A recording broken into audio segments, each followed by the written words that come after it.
I was 5 and I just knew I wanted to be saved, so I asked my dad and we prayed for God to be in my heart. God allows us to be saved because He died on the cross. Why do you want to be baptized? I want to be baptized so that people can know that I'm a Christian and show obedience to Christ. I became saved when I was 6 years old, and I used to go to Langsburg Christian for 6 months. And the pastor said that if there's any new Christians, come up and pray with me, and so you can tell everybody. And I then prayed and accepted Jesus into my heart, and He has been with me all the time. I realized I needed to be saved because we all sin, and if we accept Jesus in our heart, we can be with Him forever. I want to be baptized because I want everybody to know that I love Him and we can be with Him forever. A few months later, when I went to the Basic Life Principles seminar by Bill Gothard, I'm pretty sure, he was talking about what a life devoted to God really looks like and how they interact with relationships and just life situations, responding to irritations and basic things that Christians should display a major difference in the world in.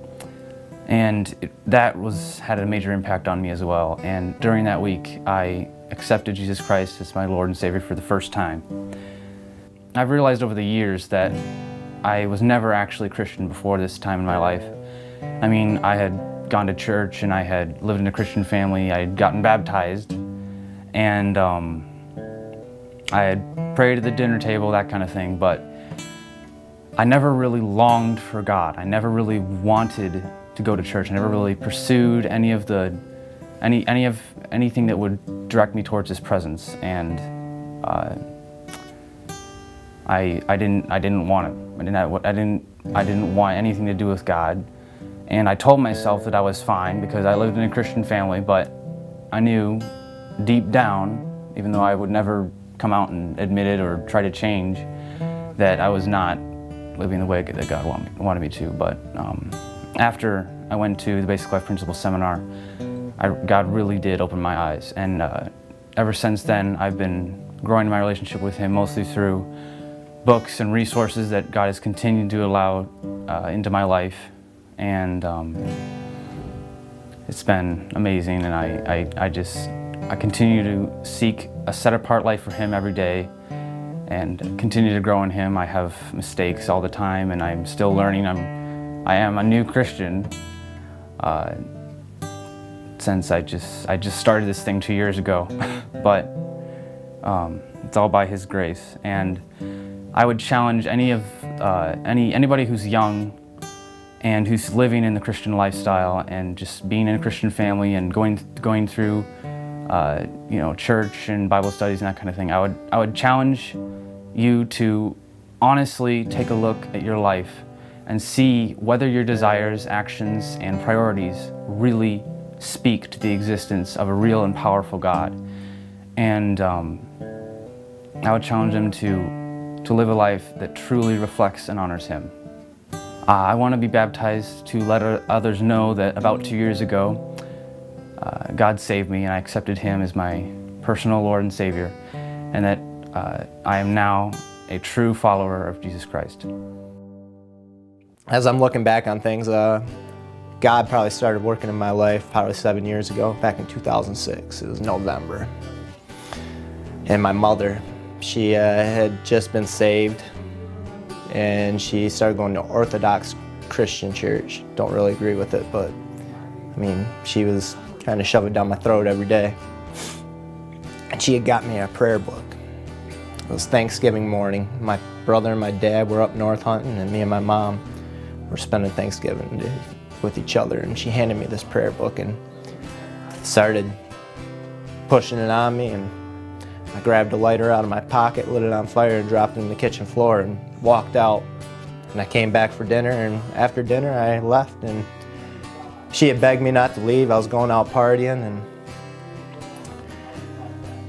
I left the party that night, drank a lot, and I was heading out to Lansing. And I was heading down I-96, and probably 12:30 at night, drunk, fell asleep at the wheel and rear-ended a car. There's a 16-year-old girl in the back named Diana David. I put her in a coma. And I went to jail for 3 months, went to rehab for 3 months. Did 3 months of house arrest. I never believed in God. That morning, before I got in that accident, I told my mom that God didn't exist. Stopped shoving it down my throat. But that night, when I got in that accident, I was laying on a hospital bed, handcuffed, knowing that there was a girl upstairs, and they told me she had a week to live. And I started praying right away to a God I told my mom that didn't exist. And 3 months later, I got sentenced, and she made it to my court date, and they told me she wasn't going to live. They told me she had a week to live, period. Done, you're going to prison. And I prayed every day for that girl. And I walked away from God. After everything was good, I went on about my business and did the same old things. And I went to Iraq. And then I got out of the military and got a divorce, and my world just kind of started to spiral down again. And I was probably headed towards jail again. I was drinking and driving and partying and just probably getting close to using drugs again. I wasn't there. I went into the bar one night, and I seen these two females sitting over in a corner booth, and I had decided to go talk to them, and it was probably 12:30, 1 o'clock at night, and wanted to buy them a drink, and they didn't take it. Wanted to talk to them, they didn't want to talk to me. But I kept talking to them, and they were very nice, very kind towards me.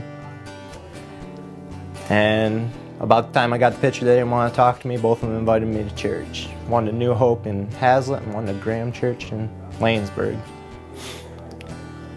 And 6 weeks later, I decided to come check out Graham, and I've been here ever since. And I don't know when it happened.